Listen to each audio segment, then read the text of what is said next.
taller than Yeah, honey, I know. I know. Thank you, guys. I appreciate you coming on. Hold on 1 second. Yeah, honey. Yeah, I'm in the studio. I'm about to go. Damn, yeah, it was only 1 or 2 pictures, and it was just cause. 10, yeah. It was 10. You counted them. Huh. Well, I liked them all because she had a fat ass. I gotta go. Love you, bye. Taking no shorts. Coming right up.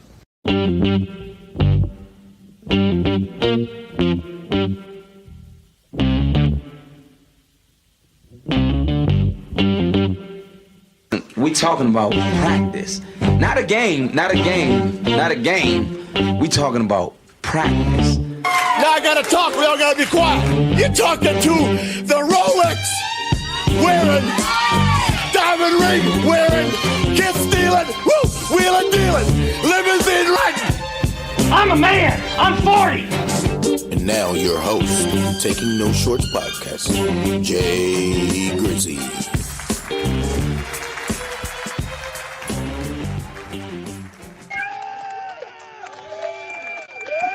Yeah, let that simmer. Welcome, ladies and gentlemen, to Taking No Shorts podcast, special episode here at the fine confines of the Taking No Shorts studios. I'm your host, Jay Grizzly Green, a.k.a. Mr. Leave No Meat on the Bone. Exactly. Make sure you like, share, and subscribe anywhere where you find your favorite podcast. Also, every Friday live around 8:45 CPT time, and catch the live stream. That's at YouTube, Facebook, and Twitch, all at Taking No Shorts Pod. Make sure you hit that notification bell so that way you'll get all the great bullshittery that I do. A bullshit? Here, Taking No Shorts A bullshit? A bullshit. Now that I got that out the way, you probably said, Grizzly, I seen these folks somewhere along the line on Taking No Shorts. I think it was episode 26 or episode 14. No, it was episode 2 or 3, I want to say. And I don't even know because I'm so far deep in this game. But they have graciously said yes to coming back to this special episode of Taking No Shorts podcast. So I'd like to go ahead and get into the introductions. Ladies first, ladies and gentlemen. She is a DJ. She has now upgraded her services to be, well, I don't know what they call a professional DJ. What's that, a professional DJ? Yes. She's a hostess. Last time I talked to her, she said she was going up on stage, so I guess I can say you're a bit of a comic yourself, right? No. Exactly. What's the word? Spoken word. Spoken word. That's what I remember. Yeah. Yeah, you put up, anyway, ladies and gentlemen, a friend of mine, hopefully she'll be a friend to you, just Brooklyn. She's black. Hello, sister. Hello. How are you? I'm good. You fidgeted in that chair for a good hour. Yeah. Mescaline. I had I have pants issues, so it's either this. Don't hit him with that. Shit, a Mescaline, honey. What would you call it? I asked you. I said, what is it? Because if the audience don't know, tell them. Just circumstance, you lost some weight, right? Yeah. So losing weight kind of made it difficult with some of my clothes that was comfortable because I'm still heavy at the bottom. So yeah, I gotta adjust my pants. So sometimes I gotta put them on. And when you do, you gotta change your woman's whole wardrobe change. So that's where we at tonight. We're catching just Brooklyn right there at that moment where she's about to. We got it easy. We just put holes in the belt. Put two more holes in the belt, and we good. Same pants. They just buckled in the back now. The voice you hear there is one of the comedians that I met on the come up. I would say a good 15 years ago. I want to say 2010, 2011, somewhere around there. And I thought, he was funny then, and I still think he's funny. And best of all, he's just a genuinely good guy, ladies and gentlemen. Now, there's comedy on the other hand. Ladies and gentlemen, a friend of yours and a friend of mine, Mr. Benny Blanco. How Don Cornelius say? Paris. Let's get him that. Ladies and gentlemen, a good friend of mine. Give it up for Earth. Wind and fire. Benny, what's happening? Doing all right, man. Chilling. Speaking of Soul Train, I just found out that Rosie Perez and the Asian lady from Soul Train are sisters. Oh, because she's not Asian. The lady's Puerto Rican. Puerto Rican? Yeah. Shout out to her. The joke with the long hair. The one that always dressed Asian. I thought she was Vietnamese. Yeah.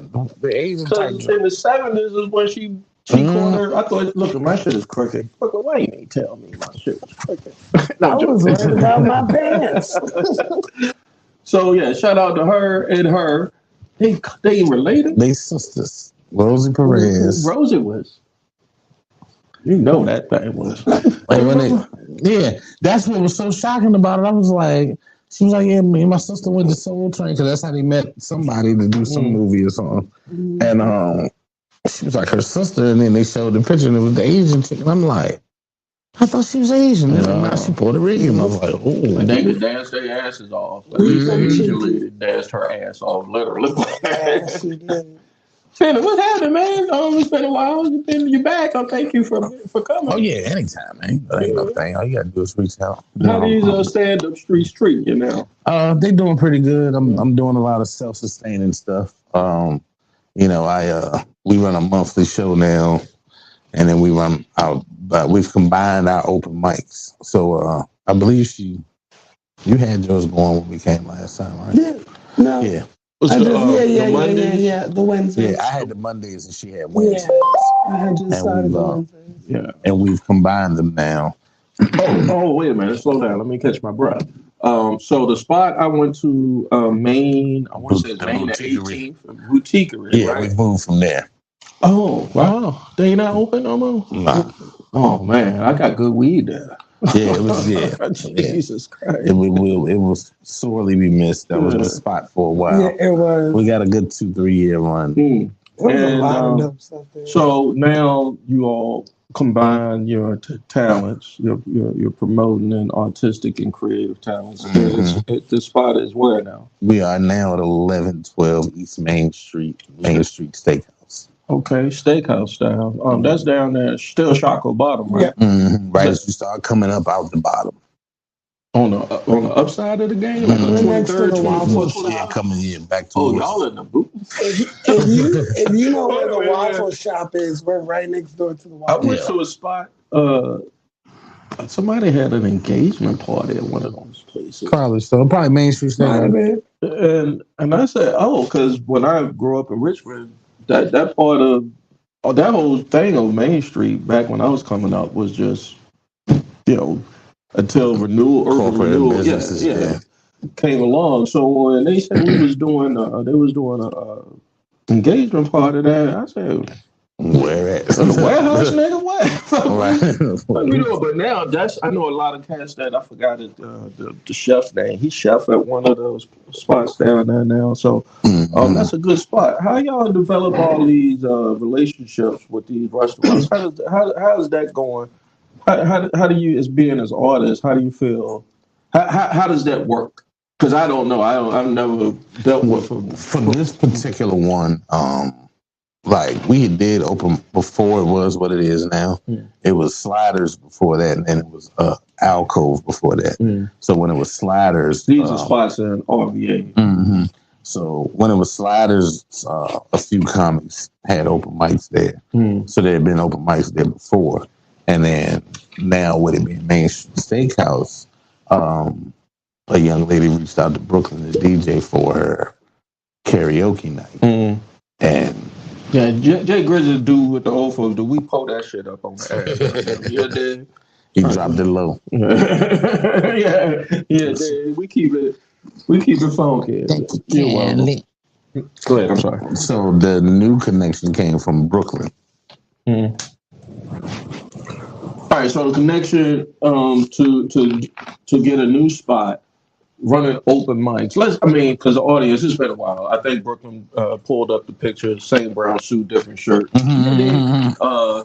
December 2022 is when y'all were taking those shorts pod. I want to say it's episode 3 or 4, and I thank you guys so much for coming through and loud. I was probably nervous, a novice, and didn't know what the fuck I was doing. So if it wasn't for 804E helping me get those first couple of 10 episodes off, I don't know where I would be with taking those shorts. So for folk, I always like to give folks that fucks with me early on when I'm in the trenches. Because you, from the stand-up game, Benny has been around. And so being that you around Benny and you just by osmosis. Grandfather. Yeah, you grandfather there just by osmosis, you know? So Benny, let's talk about some of that early stand-up, man, you was coming up in, man, because there was the one person we have in common, how we linked up. Oh, Tim. We had Tim motherfucking Casey. Tim Casey, I mean, goddamn boy. There are stories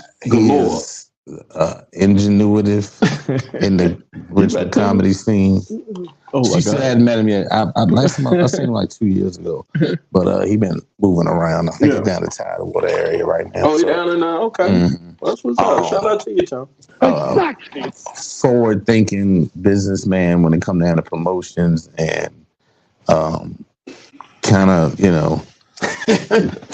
set the blueprint for what we all like. We all finally, for us that's still around doing stand-up from 14, 15 years ago. Yeah, that's a comedy tree, or I don't know what that's called, podcasting tree, really, because we was called internet radio. I think.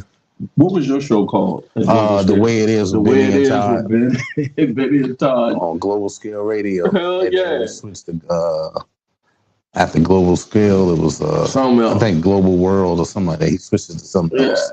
Yeah. So we met through Tim. I think Benny was doing comedy. You probably met him through Lakeside some comedy Labs, show. right at Lakeside Bar and Grill Tavern, one of them. I met him at Funny Bone. I was taking my wife out one night, and I'm trying to be big time. Okay. And no, I was trying. I wasn't. I was trying. Because I knew a lot of cats in Richmond that was on the show.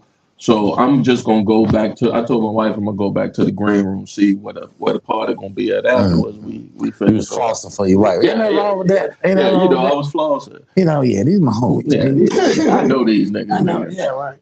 So come on in and beat the guys. I go to back and I see this bald headed, short white dude talking bad shit. Super aggressive. I say, yo, who the fuck is this nigga? He was like, yo, you can't go back there. I was like, nigga, who the fuck is you? You know what I'm saying? Look, you can't go back there.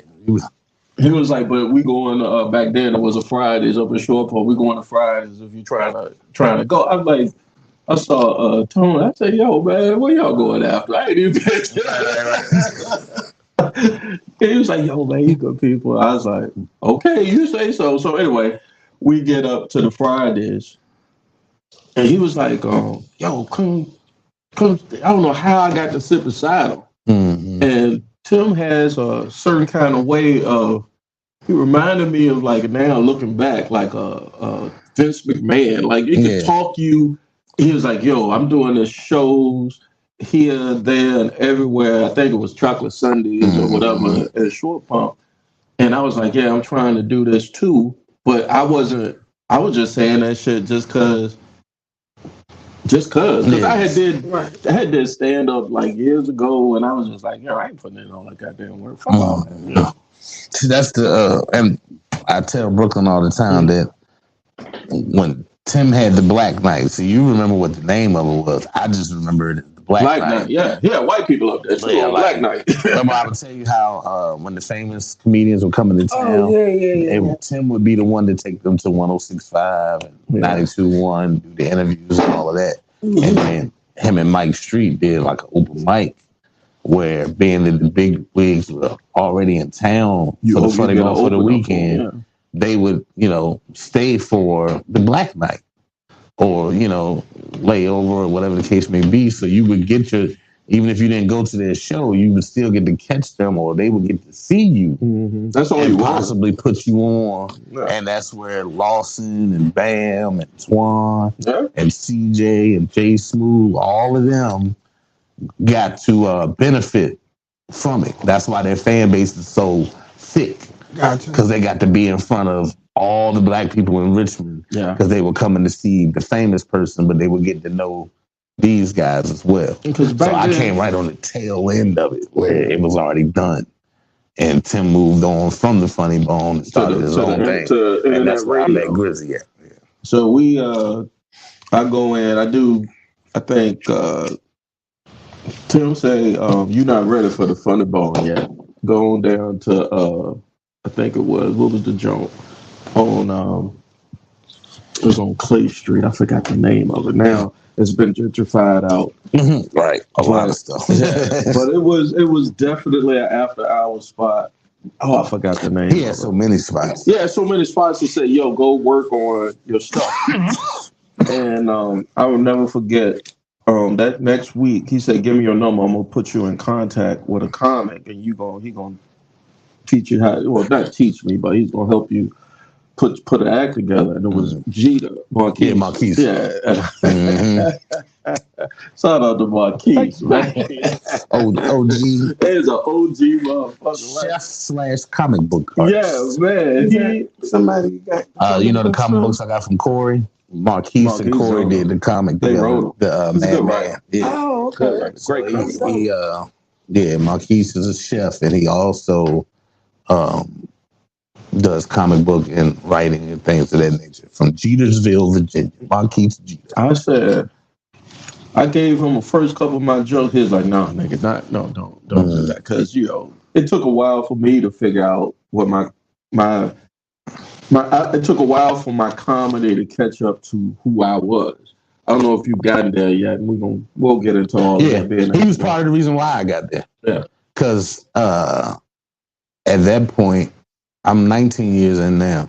So you're talking 14, 15 years ago. So I was like 4 or 5 years in. Different comedy. And this was me moving to Richmond from being in the country and only doing the Clash once a month to living up here and hitting the mics. Mm-hmm. And I remember I would still bring my book, and I was still like, never would write nothing in it and never would read nothing out of it. Right. It wasn't already in there, but I had the book with me.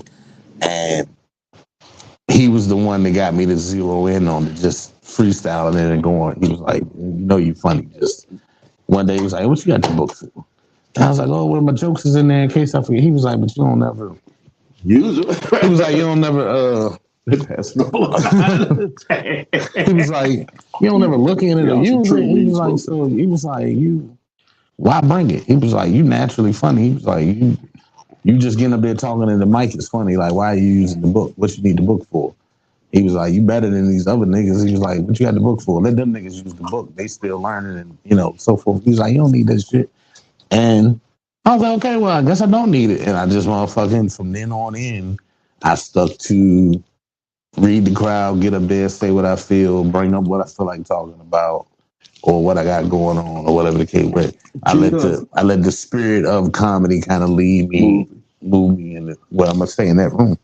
Jeter is still, cause I haven't seen him since he left town, but was one of those cats that you needed at that stage in your stand-up. For me, and the way you're describing it. Every time he pop up, he hit me with a. He get you with a jump. He hit me with a profound jewel, and then because the second one is how I'm rocking the way I'm rocking now, how me in Brooklyn rocking. Right. I was complaining because the white boys would do their little meeting, their town hall meeting, where they want all the comics to come to one central spot. Where that happened? And they've done like 2 or 3 of them. We finna have a Cat Williams. This is a. So there's a boule. 11, 12. Is there a boule of white comics? Is there a secret society of white? Of white. Yeah, it is. It is. So I have a question. I have a question because now that there's 2 here, because I always get Benny's side. Okay, so did it take one person to be like, you're funny, that made you want to try comedy? Or did you figure out that, hey, I'm a funny person and you're a self-renowned or self-known to be comic because you think you're funny? Like what? I knew I was funny as a kid. I was told that all the time, and I knew it. And it took for somebody I didn't know to really tell me, like, "Hey, you really funny." The Wicker, the lady from when I was in I thought you was gonna say you was locked up. No. I was I was going to play the song. I'm saying that like I might learn something new. the Wicker lady when I was in correctional officer training, because I used to be a correctional officer. Oh, okay. And I was at the academy. That explains a lot. And I was at the academy in Goochland. Him and Rick Ross had the same job. Yeah, but I own up to he it. ain't no snitch. I know Benny. He's gonna go to sleep before he sleeps. Benny ain't gonna rat a nigga. It was literally not to say I don't know if Rick Ross did rat a nigga out, but my mom did the application for me because she was like, shout out to your mom. she was like, Pizza Hut ain't enough, because I was content being a delivery boy for Pizza Hut. From that part of the state, a lot. I mean, I know because I know I got family from down that part. That's the industry. That's where you get your job. That's a you in the country, That's a good ass paying job if you're a correctional officer. Retirement and the whole nine. And you just and it was a family job. My aunt did it, uncles did it, my mom did nursing in it. Mm-hmm. So she was like, if you ain't gonna go to school, because I went to Virginia State and did the 1 year, dropped out, went to Virginia, Southside Virginia Community College for the year and a half, and then go back and finish up. When they put me on academic probation, I was like, I don't really want to go to school anyway. And she was like, well, if you ain't gonna be in school, you're going to go get a job. And I'm like, well, I got a job. She's like, nah, you're going to get a job. Job is job. Yeah, Pizza Hut ain't it. That's not a career. He is not lying, because when he be sleep, like when he, after his mama's meals, he goes to sleep. She be telling me all the low down dirt and stuff. And she was like, yeah, Benny said he was a correctional officer because I got him that job. I was like, how? She want a kickback? Yeah. No, she got a kickback, but she got half of every check. She made sure to tell me. From the age of 16. She said he had the job, but I got 50% of every check. From my first job in McDonald's to when I moved out. That's a high overhead there, She got half of every check from 16 to when I moved out. So you literally, I moved out at 22 because I was like, if I'm giving you half the check, I can't do it. I might as well go and just pay this shit myself and just be happy with the $50 I got at the end. But no, I'm in my own shit. I can smoke. I can have sex without hearing nobody's mouth. Exactly. All except for the woman I'm having sex with. Yeah, that's the only mouth I got, Right. But yeah, mama from 16 to 22, she got half of every check. If the check was $50, 25 was going to her. Damn, not nail check where it was like, well, I know it's your birthday. Yeah, go and keep the whole. That's cold blooded, mama boy. Go get you some sneakers and go out. Mama don't play.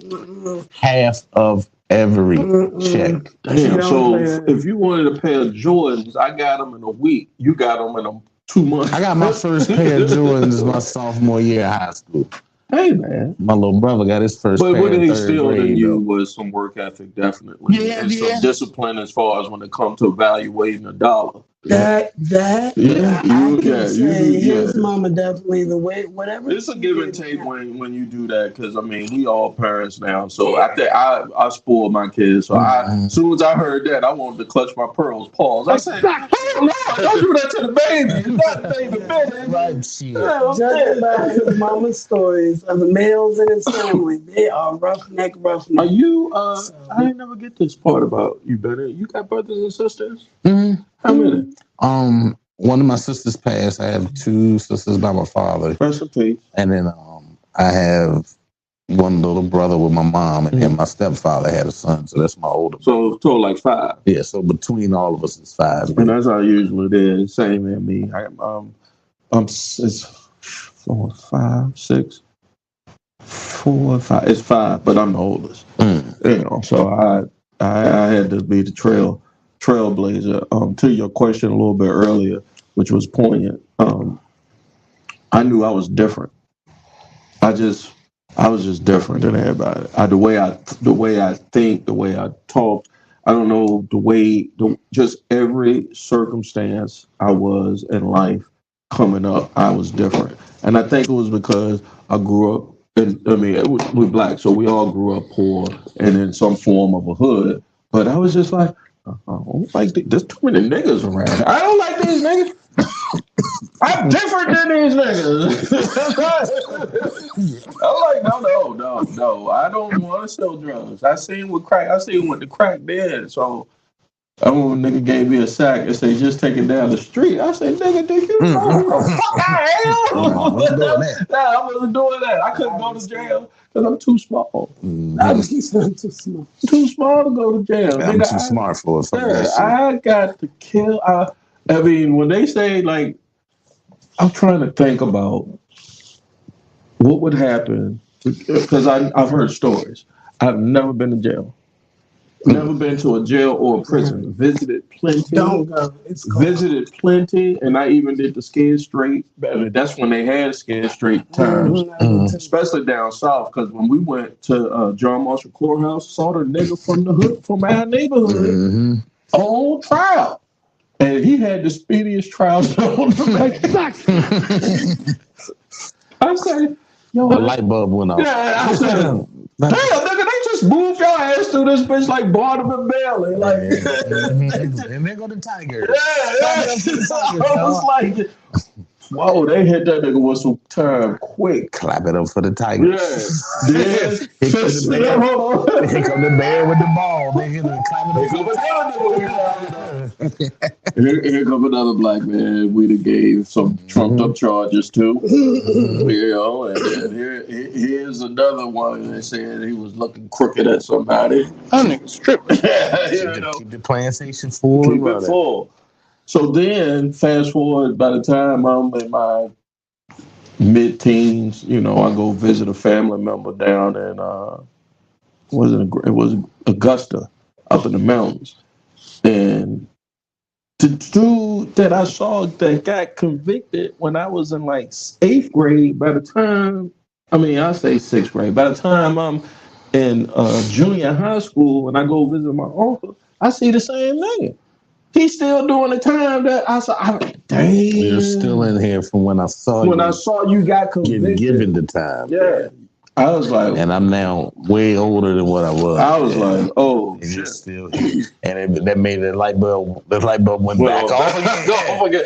So I asked a homeboy, man. I said, yo, what the fuck so-and-so do? And they like, he's ski mask, bitch. You know, which that's possible. But I mean, 20 years for and he probably ski back because that nigga was hungry or some shit. You know what I'm saying? Not even nothing violent or malicious right. with it, but it's just like, yo, just give it up, man. Just to prove a point, we're gonna put you down for 20. So yeah, I knew I was different.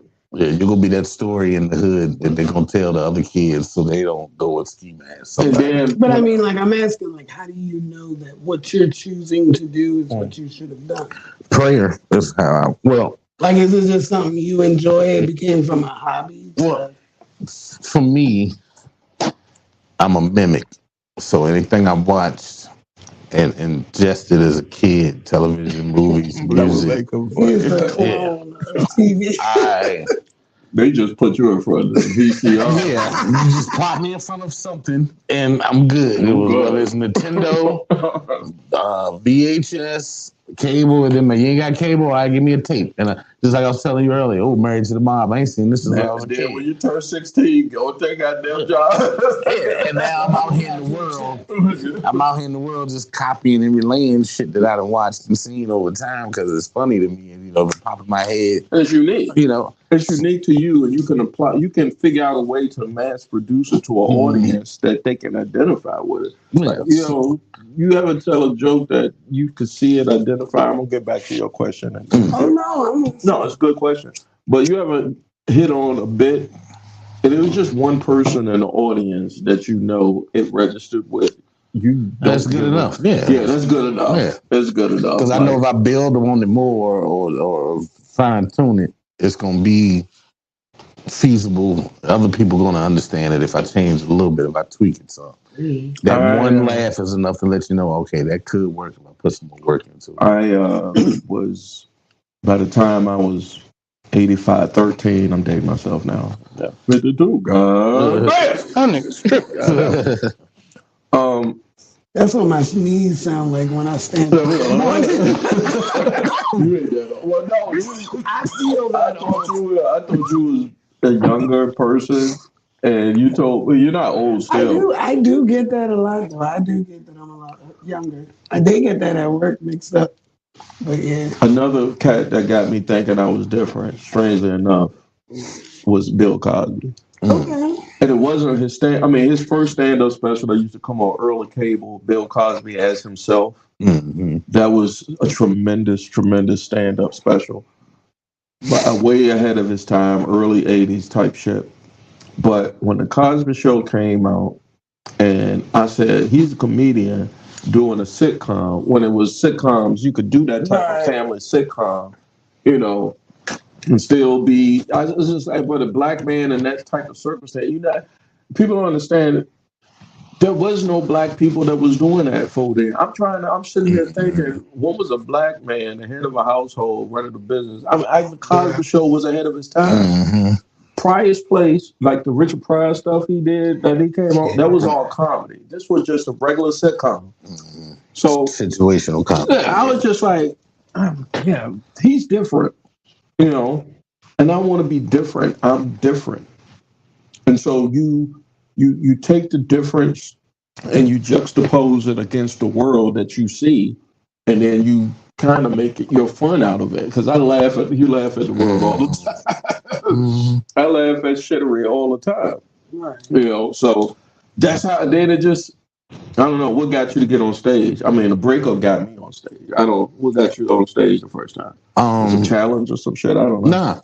Nah, in that class at the academy, and this is from hearing it as a kid, and people say, "Oh, you hilarious! You crack me up." You went to the short pump. The one on Gucci. Oh, okay.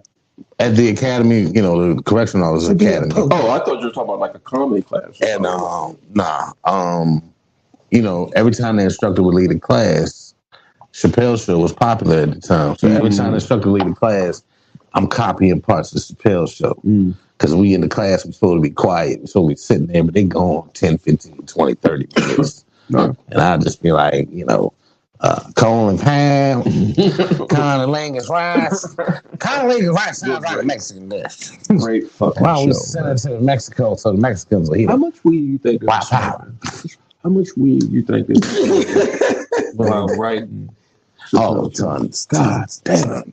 I've noticed every interview you do, they ask questions like that about the weed. They're like, how much? Like, you are the weed amount. Well, Bennett has rolled 4 blunts, I count. I think he had 2 in the car. Mm-hmm. When I called him this morning, I heard that sound.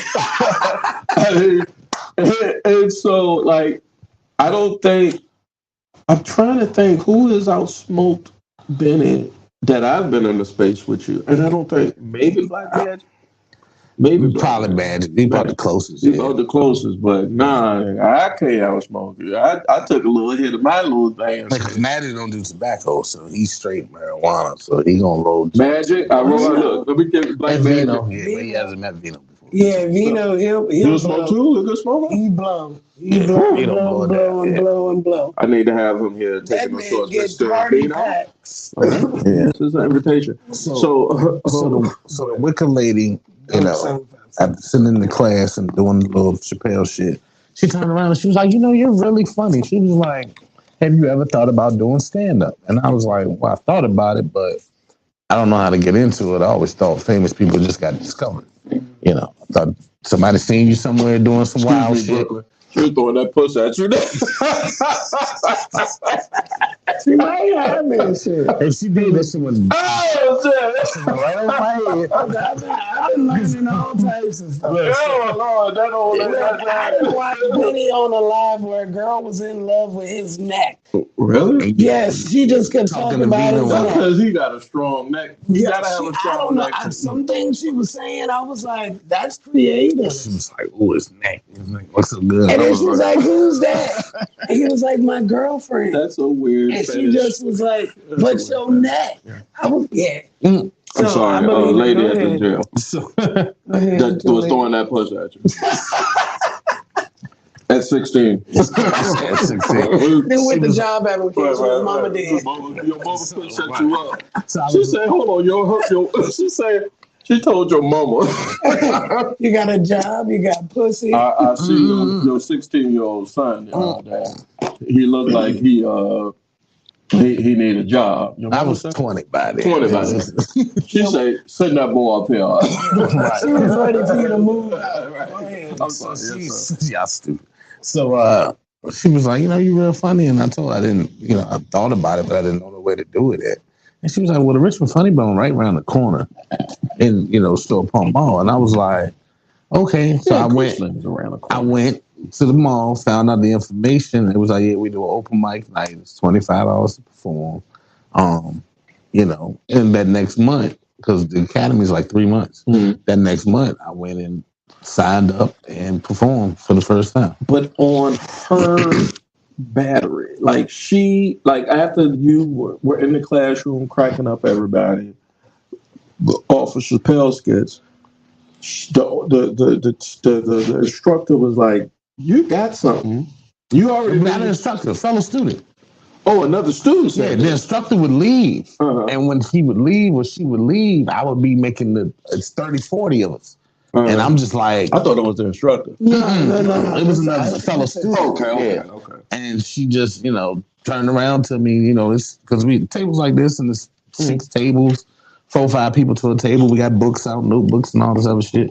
And I was gonna just pass it in front now. No need to pass it around. We only 38 minutes into the pod. Right, that's how you know she high. She got the morals. I went around, but you all looked. It was like the light.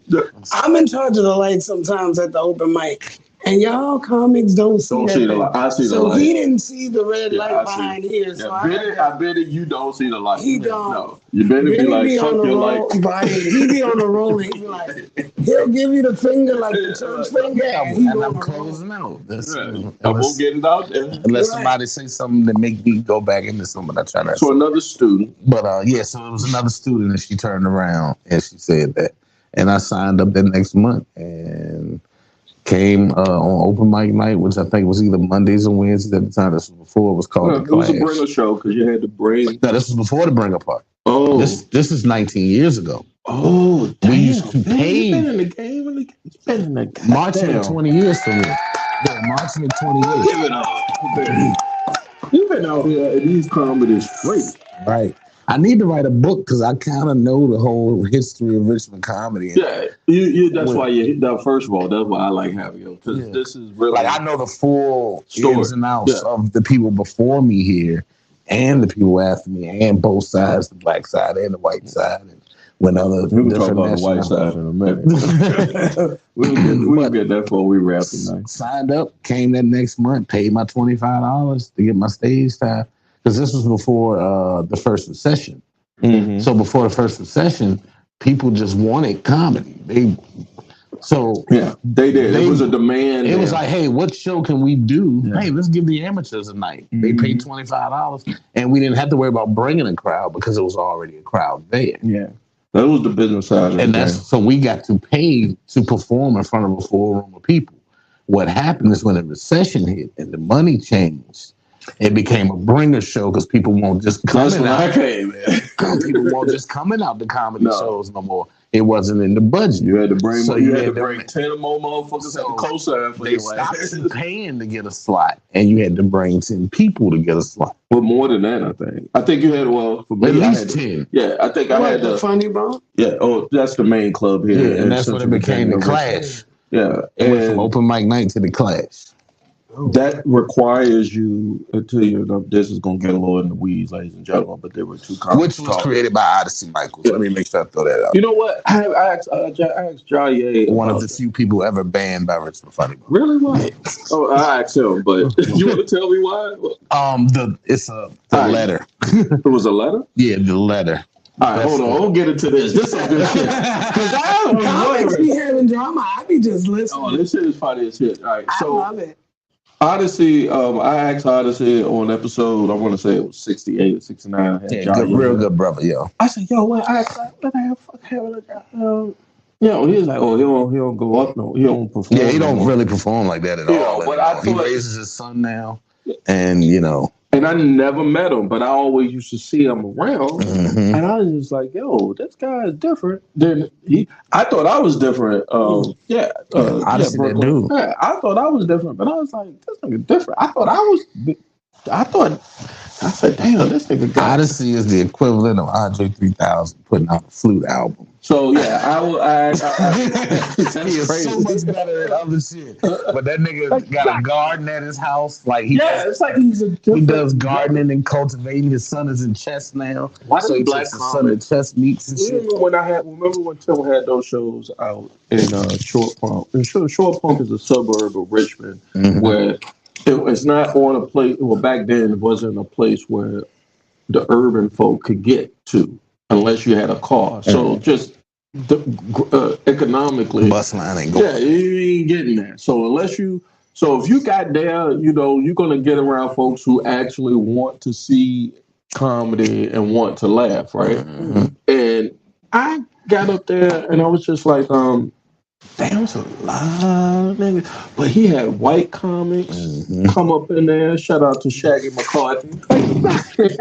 That's another cat. I said, how are you getting over? This is a wrestling. How are you getting over with a black audience as white as you is? And he told me his background. I said, oh, well, that makes sense. You know, but with Odyssey and McCarthy, these are comics that we came up with 10, 15 years ago. Like Patrick's in California now. Yeah. Patrick McCarthy. Yeah, I thought he writes for Family Guy. For Family Guy. Exactly. Yeah, he's one of the Good shit, man. I think it's storyboard and something else he do for Family Guy, man. He married, got a kid now. Wait a minute. Because look, I helped. That means I'm old. I helped Patrick get his first win at the first class he ever did. Because I told him where the light was, and I told him, you know, what to look out for and how much time and blah, blah, blah, blah. So much to the point that when he won and he felt that I should have won, he gave me the winnings that night. I was there the night that he was a pharmacist. Yeah, he was a CVS. CVS guy. But he won flat out because he was funny. Yeah, he was funny. He was funny. He probably still is funny. I don't say what. I know they gave him a show. For Family Guy, you know the shit they be having going they're on. funny. I know that when he announced he was leaving town, and they gave him a big show, send off. I went, and he said, "That's when I came back." Yeah, back to that's when I started back comedy because I had stopped for like 2 years. He hit me up, said, "Hey, I'm about to leave the city. I'm running this open mic on Lakeside. That's a good guy. Come out." Listen, Trump. He said, "Come out and get back to it." Oh, Trump. Off of because I had stopped because it was hard for me to get the 10 people. When they switched it to the Bringer show. Thank you for bringing me back to the Bringer show. When they switched it to a Bringer, because I was from Emporia, that's an hour away. You can't. And Emporia people won't go past Petersburg. So it was hard for me to get 10 people to come up. And I didn't know anybody in Richmond because I don't have no family up here. I didn't go to school up here. Yeah. Everybody I know is past Petersburg, and they're scared to come past the other side of Petersburg because Richmond was rough and known for murders. Right. And 1 or 2 people from there have gotten killed in Richmond coming up to party on the weekend and get killed. So that left a bad taste in Emporia's mouth where they wouldn't come to Richmond for shit. Yeah. Still kind of don't now. We go to Carolina and do that.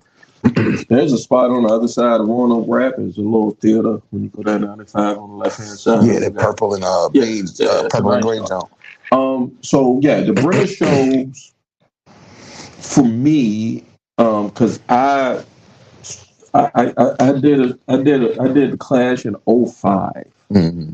It was me, Jay Ski. This what back then it wasn't Jay Ski, But I think he did use it. Yeah. Well, this is how good Jay Ski is. We dropping names, nigga. Yeah, right. Hey, he just put a special out. Yeah, Jay Ski, shout out to you, brother.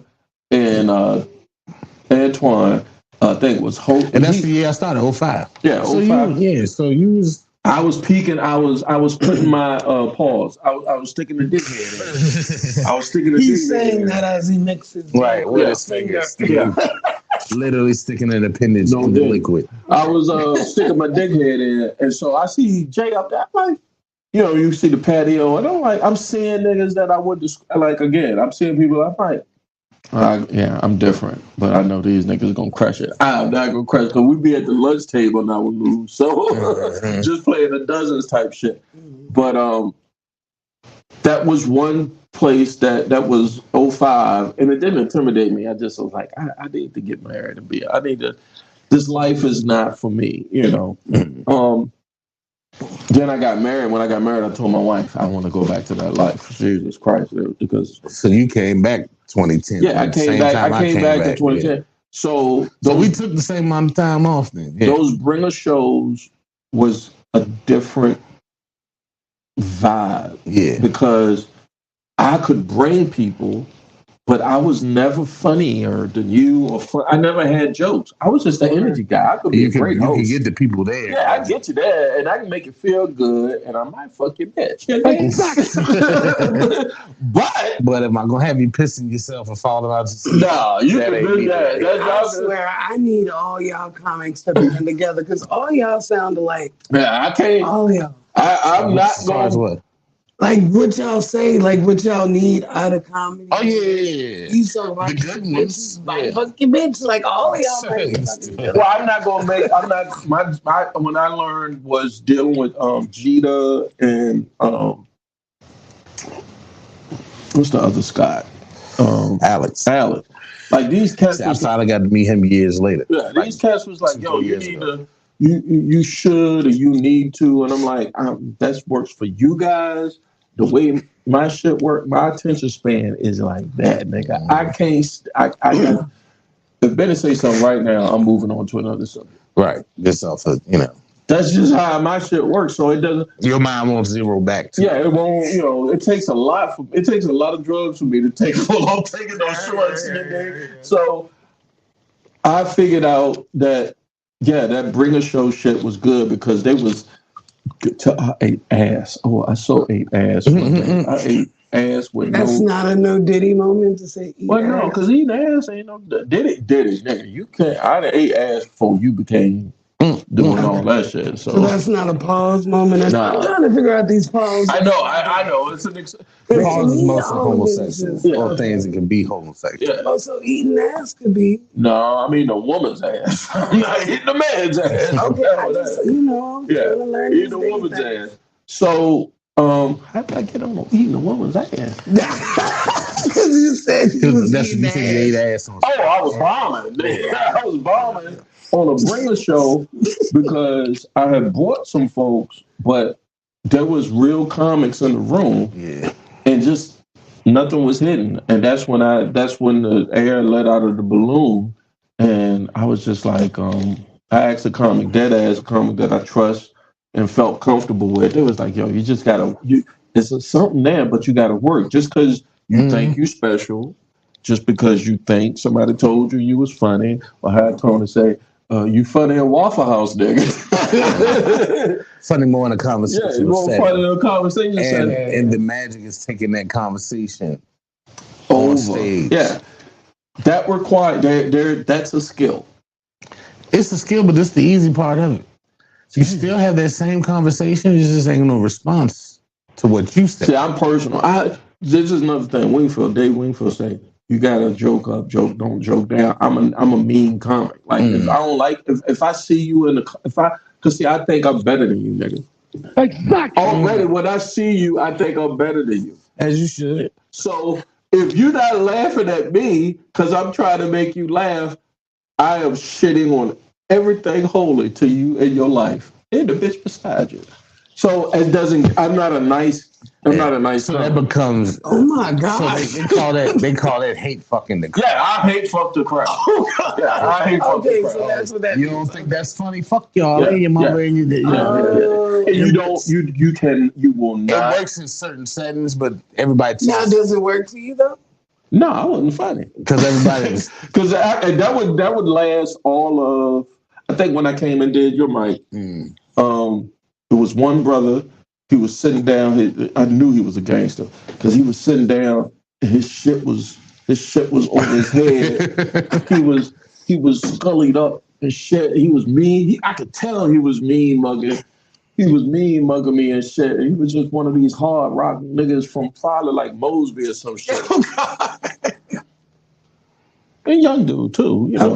Okay. So I come to support Benny and try to get him to come do my pod. I said, oh, what's up, this lady, man? Y'all DJing, it's a fun vibe here. It's a lot of cats. I just say I saw Lawson there, I saw Remo there. I'm like, God damn, this is good. Still at it, yeah, Benny be doing it. And here go this nigga sitting there looking mean. I said, why you come? What you come to get high, nigga? Is that what he came?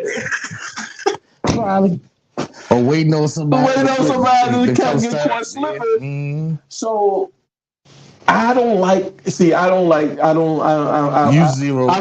zeroed in. I said, yo, why the fuck you come out here, young blood, like that, man? This is a comedy show. See, he zeroed. It's 10 people sitting, 9 people laughing, 1 person not. Yeah. And you zero in on that one, like, why you ain't doing what the fuck they doing? Yeah. It fucks with me. But bigger, I just one more question. I know this is your podcast, but I have one question because this is entertaining when there's more than one person with a profession in the room, and I'm interested in comedy.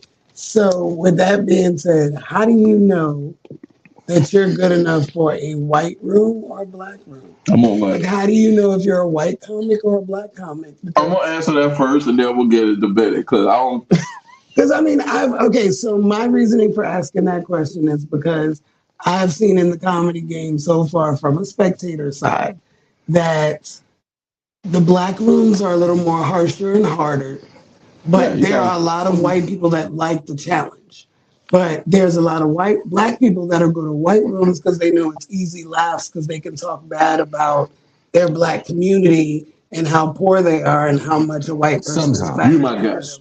Please, by all means, go ahead and take that first. I would love to know, how do you know when you do your stand-up? Take that, Ben. Whether it should be a white room or a black room. There's 2 sides to it for me. One, I'm gonna be myself in either room, and because I've watched so much and learned so much on both sides, like I had all the nerdy shit up until 6th grade, and then I got the hood shit from 6th grade on in. So I learned the ins and outs of the white people shit as a kid and stuff I can relate to them with as an adult early on. And then I got all the hood shit later on in life through junior high and high school. But my mom ain't play that shit. You know, it was all education, smart articulation, all that shit. So I didn't get the hood and the ghetto and the nigga shit until 12, 13 years old on in. So I'm still technically learning the nigga shit. I've been new to white people shit, so I can float in either room. But I'm still being myself in either room. So I know what to say in a white room that'll get them laughing and keep them laughing because of what I learned younger. And then I know what to do in a black room because of what I've been watching since 13 to 41. And just to really quick break it down, not racist comment. It's just it's not. Knowing if you're a comedian that will fit in the style of the predominantly white comedy world. Now, I don't look as though I can go into a white room and rock out. I see you do. Yeah. I don't look like I can. And that's what it seems as though that's what I get judged on a lot, is because I don't look like I fit in or can do the white rooms. I don't get asked as much to do that. I'm going to speak to her point there. I'm going to throw it back to you real quick. There's still 2 pieces of segregation, 2 places where America is the most segregated still in 2024. Stand-up comedy and churches. Yeah, that is true. Yeah. I agree. And so you want to clap for that? Oh, hold on. Religion is still religion. That pie is split about 45 different ways. Now, your comedy can be a rise above. Mm-hmm. In my opinion, you know, they got add fuel to the fire. You know, but throwing it back to you in that regard, like I've seen you work plenty of multicultural rooms. I want to say it's a spot not far from my crib. You know, been here tonight. Mm-hmm. Oh, you talking about another round? Yeah, it's a def left. This is like some good old Trump red hat wearing. Mm-hmm. You know, and jump right the fuck on. Right on there. I know Motley Crue. Oh yeah, it's just like how versed you are with your music, with a little bit of everything gonna play. That's Yeah, but see, Benny prepares because Benny will put on the style of music of what type of comedy he's going I thought to. you were saying the Sound of Music, like the 60s show. I bet he was on the Sound of Music. He's about to be a bunch of white people and stuff like that. Like he'll play some old school white stuff I think and be listening, rocking, and singing to prepare. So Benny has modes like he can flip into anything. he stopped smoking since we recorded. No, So yeah, that's his blood type. the hashtag, THC. I'm getting exactly for that one. Yeah. So the hashtag everybody hates, right? Everybody tolerates. Everybody tolerates. Better. Who came up with that? Well, it originally started when I was like Benny, because during that time we had just really started dating. And so it was like Benny be like, yeah, people don't fuck with me because Benny goes on these rants. Benny go on some rants. Benny will go on a rant. It's like you don't. I've gotten better though. Yeah, not because you got older, but Benny. Yeah, I bet you be like your memories come up. It's like some Cat Williams shit. Fuck. Fuck that nigga. I don't ever want to see this nigga ever again. Nigga die. But because I've seen him in action and I see what he do and I see why he gets so angry with those posts, I kind of sympathize with him because I'm like, all right, you do a lot and you do put a lot of people on. And when people surpass or have an opportunity to surpass and have an opportunity to suggest, which I'm not mad at, and they don't have an opportunity to suggest, you know what I'm saying? They turn around and they won't pick him up and be like, come on, man. They won't reach back for him, but he's always still reaching back. And I'm looking at him like, come on. I'm like, Coño Puñeto, let's go. Oh, boy, she hit you with that, nigga. And I'm like, I just want to sit there sometimes and be like, look, so what? So what? Keep it moving. But, you know, he's always. And 95% of the time it is so what? Fucking keep it moving. Yeah. But there's always that 5% where I'm Give like, me the 5%. Because that 5% is like, yo, what the fuck? Mr. Perry, I've seen you on these social media airways. Hold on. Exactly. That's the yellow button. Yeah, I like that. I need one personalized for me at home. And every once in a while, a battery is in your back, and you is chewing up the comedy community. And Instagram don't help because every meme that comes up is something related because it's like Brooklyn look. I say, who did what, when, and why to Benny? Because I'm gonna ride for you too, right? I'm ready. That's how people be, and I appreciate it. It's like, what is that? What is going on? No, I say no. I don't support that because they don't be at the open mics. They don't be at. They don't hear the shit. They see. They put it on there on the comment. That's what ends up happening. They show face on social media. Right. But then when the show roll around, it's still only a handful of core people there, and you know that's a real shit. I mean, because honestly, and this I've been destroying my brain over how do I equate this to the butts in the seat. Because I wanted to grow. Like we do a monthly show out in Skippers, the bottom of the state of Virginia. On a pretty much 22-acre plot of land with a mansion. It's a bed and breakfast. It's dope. And I mean, like heated pool. Wait a minute.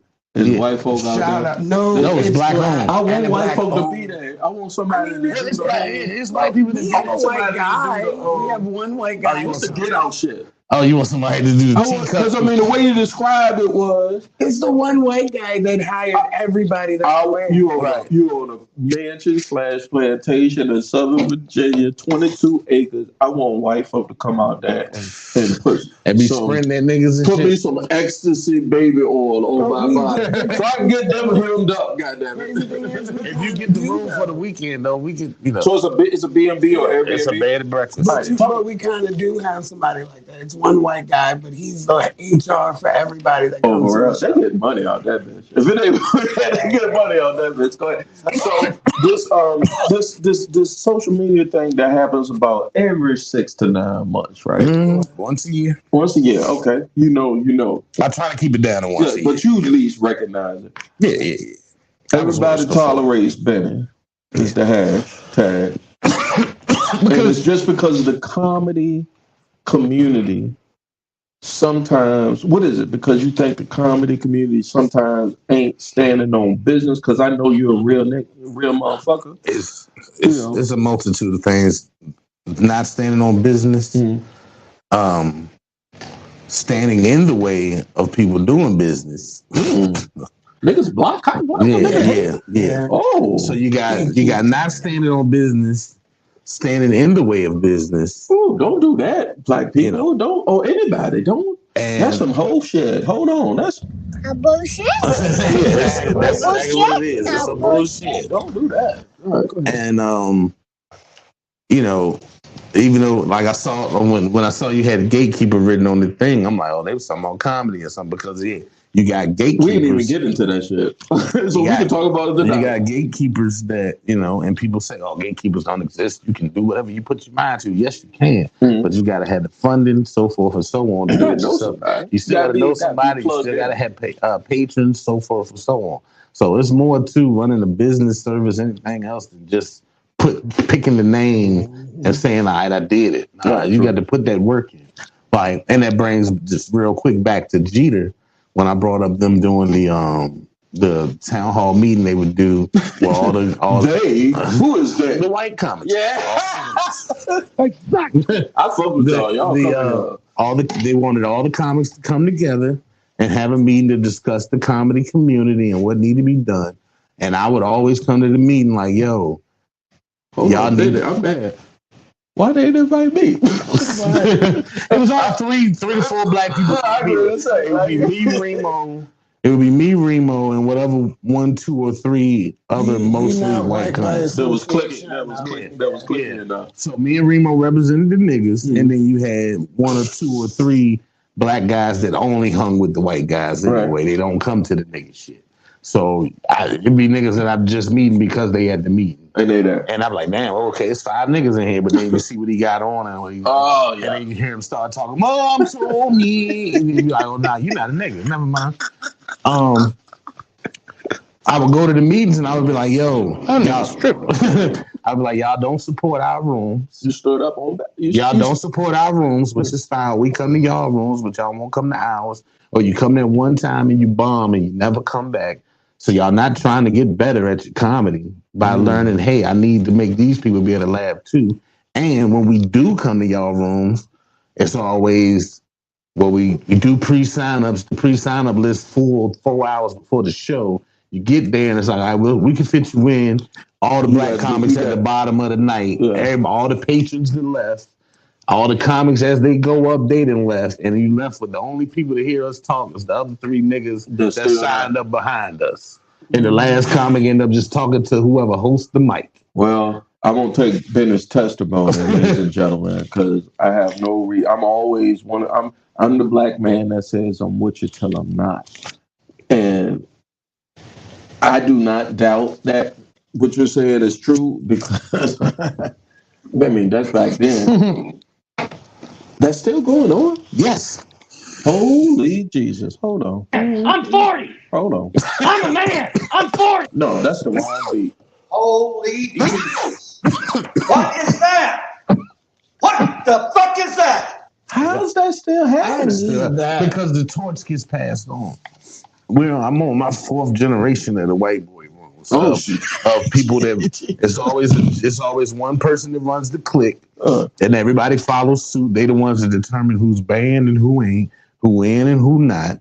And then when they start to realize they're not good at comedy and they move away or they back away from it, somebody that wanted to be in it steps up. Saw a white boy, and instead of changing it, instead of changing something, they follow suit with what was already going on.